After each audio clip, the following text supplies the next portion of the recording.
Hello, everyone, and welcome to the Hot Zone. I'm your host, Jason Robinson. And in the Hot Zone today, we have got actor and comedian, Mr. Craig Robinson.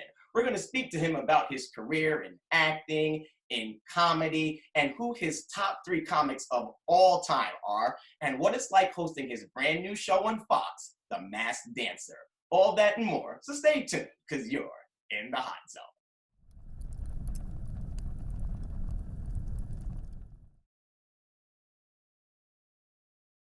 I'm standing here with 5 talented entertainers. 4 are advancing to the next round. 1 is headed home. And the dancer with the least amount of votes. The first from this group to be voted off is... And welcome back to the Hot Zone. We are joined by actor, comedian, and my namesake, Craig Robinson. Welcome to the Hot Zone, Craig. Hey, thank you very much, Craig. Yeah, exactly. Listen, we share the same name. My name is Jason Craig Robinson, and I found out I was going to interview Craig Robinson. I said, man, we're probably really related. Maybe we're twins. Maybe we're brothers. Maybe I'm going to hit you up for Brother Hollywood Loan. Can you hook a brother up? I got you. You know, I'm going to blow your mind. My name is Craig Jason Robinson. No, I'm just kidding. I'm kidding. Oh, no, Just that 1 second of you being like, what? You got me. Oh, my God. You know what the name Craig means, though? Please tell me. Enlighten me. Steadfast. Wow. Like the crag, the rock. Oh, It's really? strength. Oh. So, you know, when people come to you for strength and advice and your, you know, it's all in the name, man. You was named right. Oh, man. So you're steadfast. You're the rock. You give advice. It's all You're good. the one people can depend on. Okay. And they know it. You know what? Yeah, like my family and friends, they come to me for advice and they could depend on me. Well, I don't know. That's up to debate for my family. I will see. Well, listen, Craig, I'm just so excited for what's going on with you and your career. You are the new host of The Masked Dancer on Fox, so congratulations to you on that. And we're going to get to that a little bit later, but I just want to take it back a little bit. Now, you were born in Chicago. How was it like growing up in Chi-Town? Chicago is cold, and you know, it's real people, real situations. But that's not why they call it the Windy City, but it's not really because it's cold, right? Like No, it gets very cold in Chicago. It's and very windy, but it gets cold. So then out here in LA, people are like, if I say I'm cold, people are like, but you're from Chicago. It's like, no, that means I know and respect the cold. It doesn't mean I don't get cold. You're not immune to the cold being from Chicago. Chicago is where I started doing comedy and started acting, and you know, it was a lot of strong competition. What they say, steel sharpens steel kind of situation. Yeah. Your mom is a music teacher and your father is an attorney. So growing up, I was a regular Huxtable. There you go, right? Yeah, they're both retired now, but yeah, for sure. My mom, I rode to school with my mother to all of high school. Imagine that. So yeah, I didn't have the typical high schools. I didn't get to be bad. You know what I mean? I didn't get to, because I was, 3 o'clock back in the car with mom, and I was in the choir that she taught. So, I had to wait till college to let loose. That I was going to ask you, growing up, were you really bad because you knew your father was an attorney and he could get you out of all the trouble, or were you really good because your father would whoop your butt because he's an attorney? The second one. the second one. And that's the thing. He whoop your butt, but he also, had the brains to cross-examine you. Yeah. So it was no chance, man. I had no chance. I just had to go straight and narrow. My father, get out of there. He spared the rod on us too. I tell you, because he's Jamaican and he didn't play. Boy, we used to get our butt whooped. So he didn't spare the rod. He didn't spare the rod. Spare the rod. Spare the rod, spoil the child. Yeah, exactly. That's biblical. In Chicago, did you ever run into Michelle and Barack Obama? I just knocked on wood, by the way. You just knocked on wood. Okay, good. Me too. I never did. But actually, Michelle went to my high school, though. She was a little ahead of me. But yeah. But no, I never caught them. I never saw them live in person. I had one chance to see Okay. Barack at a expensive plate dinner, but it was my family reunion, Okay. and the family reunion was in New Orleans, and I was the host that year.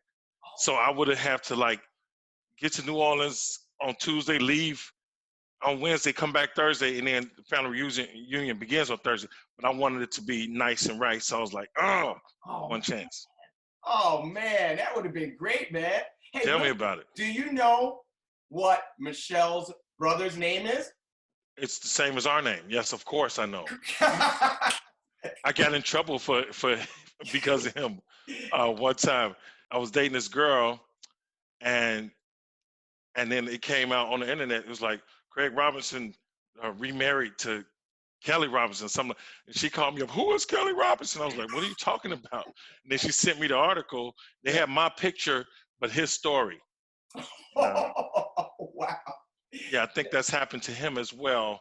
And it was one of my not good stories. So there's that. Oh, but not your good story. It's all good. Well, you know what? I think you and we're gonna have to hit him up for the loan. He has some of the Obama money.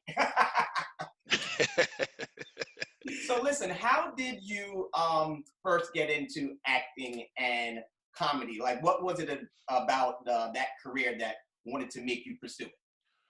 So comedy chose me. I was in college. I could not stop being silly. I could not stop. I just could not stop. And people, to the point where people would say, "Oh, I was trying to tell somebody what you were saying the other day about this, that, and other." And it turns out I was doing bits before I knew I was doing bits. And then I was drawn to it. Then I saw people who I knew, like comedians, they were just superheroes. They were, to me, it was to watch them have power over the crowd and hypnotize them. It just never dawned on me to think about comedy. And then it was a homecoming talent show, and I saw two of my buddies go up and do comedy. We weren't super close at the time, but it was like, these are real people who I can touch. So and then after that, it was over. I started learning everything I could about, going up and doing comedy. And then the natural step was to, learn acting. So I started doing Second City classes in Chicago, Act One, Audition Center, all these different places, and just figuring what I could learn about acting, so I wouldn't. I mean, you're gonna make mistakes, but well, at least make some big ones while you're in class. There's a lot of hard jobs out there, like, from doctors, attorneys, like your father was, and teachers and nurses and firemen and things like that. But I heard that the hardest job in the world is being a stand-up comic. It's making people laugh is crazy hard, especially Black folks. But what do you think about that being the hardest job in the world? What's your thoughts on that? It's hard to say that this is harder. I mean, I hear that too. Yeah. But I mean, I don't know what other people are going through. I can't imagine, being a doctor is easier than being a comic. So I don't necessarily subscribe to it, but I do know it takes something special inside you to get up on that stage, and break through that with all your doubts and all your everything, and to keep going after you bomb. Yeah. It does take something special. Wow. Now, besides Craig Robinson, in your opinion, who are the top 3 stand-up comics of all time, in your opinion? Besides Craig, we know you're great. But what's your top 3? Richard Pryor, Bill Cosby, Eddie Murphy. Wow. For me, and then I got those Sam Kinison in there. You know what I'm saying? That was he was a big influence. But those 3 right there were I was all of Paul Mooney. Yeah. But you said 3. Okay, it's all good. It's all good. No, because I know what you're saying. There's so many out there. To put just the top 3 is pretty difficult. But I agree with you. I definitely say Richard Pryor, Eddie Murphy, and I love Dave Chappelle, man. Oh, Dave Chappelle is a god, and he knows it. Yeah. Absolutely. So now, actually you do acting and you do your comedy, and you also, do TV and movies. And actually, speaking of Eddie Murphy, You was in a movie with him called Dolomite is My Name, right? With Eddie Murphy. How was it like doing that movie with Eddie? And how important was that to your career? And what kind of impact has Eddie had on your career? I've mimicked Eddie in places where you probably can't tell, but I can't. Like I went back and watched like Raw, Yeah. and I was like, Great. it was embarrassing for me, like just in my own space, because I was like, oh my God, I've copied this man over and over and over. Like everything he was doing, I was like, I do that, I do that. But since it's me doing it, you won't be able to tell. Right. I don't think. But to work with him and be that, enamored with him, and it made me a better actor because, I got to remember my line, but I'm sitting there thinking, ice cream, or whatever else. So I'm looking at him in the eye going, you work with Eddie Murphy, and he's so cool to work with. He was, regaling us with stories and jokes and what have you. So it was I couldn't have dreamt it, and I think it was brilliant for my career. As just another great one of the big stepping stones. He's hilarious, and just to get to act with him and learn. And to know he's got to sign off on the actors is like, okay. Yeah. Oh, that's right. He had to sign off to approve you to be in it. Of course. Yeah. So that's like the highest honor. Exactly. Nice. Well, you've done everything. Like I said, you've done movies. You've also done a lot of TV. Brooklyn Nine-Nine, and obviously one of like your big breaks in TV was back in 2005, right, when you did The Office and you acted with Steve Carell. Like, that was a huge show. How important was getting that show for your career? Oh, it was everything. That's it lives to this day. It might be just as strong. I think it was the most watched show on YouTube. Netflix last year. Now it's moved over to Peacock, and people are they still reach out, and people are there are people who just now see it, and then there are people who just watched it for the first time, the whole thing through. And then there are people who've seen it 7, 8, 9 times, and they just keep replaying it. It's extremely special, and I don't know where I'd be, had it not happened. To the actors and people out there who are auditioning for what have you, and you don't get something, don't trip, because there are things that if I had have gotten it, I couldn't have done The Office. Right. You know what I'm saying? Right. So while you sit over here mad about missing this, you end up getting the, once in a lifetime kind of situation. It's really important to just keep your eyes on the prize and keep fighting for your career and going on like that. So that's really important. Any chance for a reboot? You see all these shows are coming back and doing reboots. Any talks of a reboot for The Office? Got some news for you. Oh, break some news on the Hot Zone. Hot zone. Don't break the news. Go ahead. I have no idea. I've heard nothing. And you teasing me, man. Oh, that was the news. I know. Apparently not at this point. But you never know. You never know. That's true. All the shows are coming back. So how dope would it be to see The Office do a show over Zoom, like they have to work from home? Yes. And then you see like in the background, Creed has like, looks like Dexter's crib. Listen, you got a great idea right there, man. You got to take that to the table. It's over. I already talked to Greg Daniels about it. He's like, yeah. Oh. Maybe not.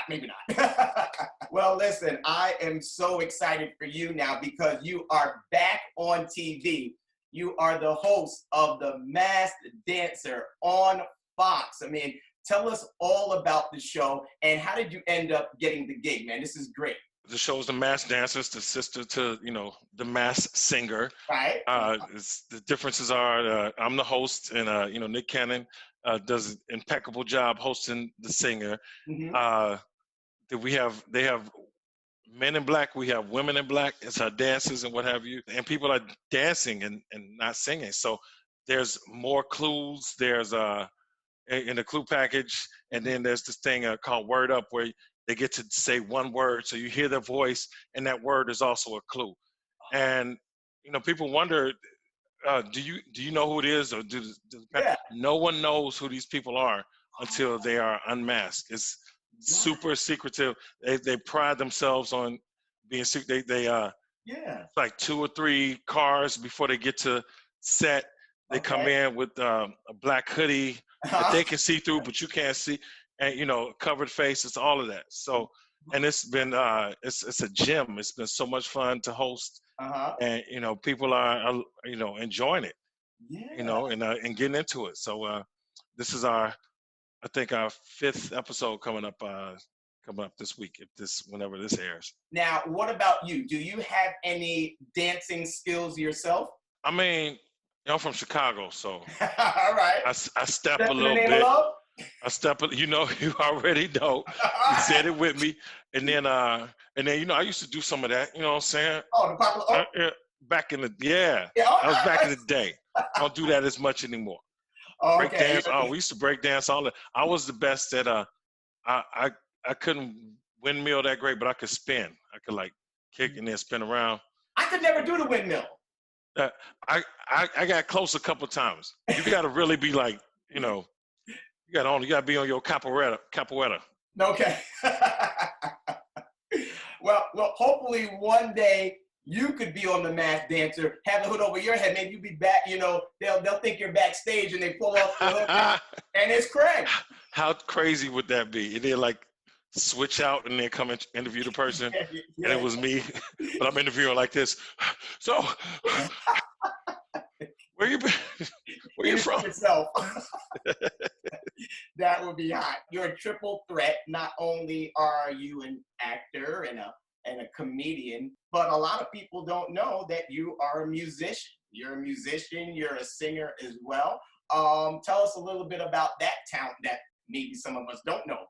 I wish I had my keyboard in front of me. I Man. know, man. That's what I said, man. I can show it better than I can tell it, but I play the time. keys. I play the keys. Yeah, next time. Mm-hmm. But I've been playing since when my mother plays, so she, it's in my blood. And you're a music teacher as well. Is that true? I taught kindergarten through 8th grade music in Chicago and Indiana for several years just before I came to Hollywood. I love it, man. That might be the next chapter of your career as well. You can do it all, man. I appreciate you joining me in the Hot Zone today. It was so much fun. I'm so excited about The Masked Dancer on Fox and that you're hosting the show. It's such a great show. It's so creative and it's so much fun, man. I'm so happy that you're doing that. Thank you so much for the support, man. I appreciate you. Thank you to your watchers, your listeners, and That's right. I appreciate y'all checking it out, man. Then we're going to get you back in the Hot Zone next time, and you're going to play for us and play them keyboards, man. Yes, sir. Just give me some heads up. There you go. Thanks so much, Craig. Hey, thank you. Take the ice cream head off. Take the ice cream head off.